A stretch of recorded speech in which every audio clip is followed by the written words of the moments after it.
అంటే ప్రతి ప్రవక్తకు దేవుడు ఒక గ్రంథాన్ని ఇచ్చాడు, ఒక జీవన విధానాన్ని ఇచ్చాడు. వాటి ఆధారంగా ఆ ప్రవక్తల అనుచరులకు బోధనలు అందజేశాడు. అయితే చిట్ట చివరిగా ఖురాన్ గ్రంథం అవతరించబడింది. మిత్రులారా, అంటే ఏకత్వం. ఏకత్వం అంటే దేవుడు ఒకే ఒక్కడు. దేవునికి తల్లిదండ్రులు కానీ, సంతానము కానీ, సహాయకులు కానీ ఎవ్వరూ లేరు. ఒకే ఒక్కడు. ఏకత్వం, ఏక దైవత్వం అనే విశ్వాసం కలిగి ఉండాలి. అయితే అలా ఉండటం వల్ల లాభం ఏమిటి? ఇబ్నే అబ్బాస్ రజియల్లాహు అన్హు ఇలా ఉల్లేఖించారు. సత్యదైవ ప్రవక్త ముహమ్మద్ సల్లల్లాహు అలైహి వసల్లం తన అనుచరుడైన ముఆజ్ను యమన్ ప్రాంతానికి పాలక ప్రతినిధిగా నియమించి పంపుతూ ఇలా ఉపదేశించారు.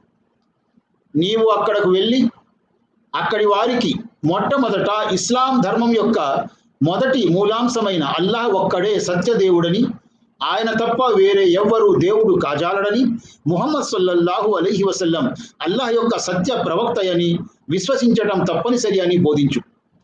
వాళ్ళు ఈ విషయాన్ని గ్రహించి అంగీకరించి విశ్వసించిన తరువాత ఇస్లాం ధర్మం యొక్క రెండవ మూలాంశం నమాజ్ గురించి బోధించు. అనగా ప్రతిరోజు 5 పూట్ల నమాజ్ ఆచరణను అల్లాహ్ విధిగా చేశాడని వాళ్లకు తెలుపు. వాళ్ళు దానికి అంగీకరించి ఆచరణ ప్రారంభించిన తరువాత అల్లాహ్ వారిపై దానాన్ని విధి చేశాడని, ఆ దానం సొమ్ము అక్కడి ధనవంతుల నుండి తీసుకోబడి అక్కడి పేద ప్రజలకు ఇవ్వబడుతుందని వారికి చెప్పు. బుఖారీ. సోదరులారా,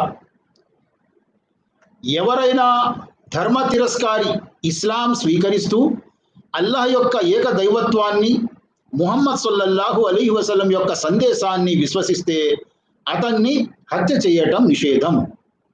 ఎందుకంటే అతడు విశ్వాసి అవుతాడు. విశ్వాసి అవడానికి మనస్ఫూర్తిగా స్వీకరించి నోటితో ఉచ్చరించాలి. సోదరులారా, ఉసామా బిన్ జయద్ ఇలా పేర్కొన్నారు.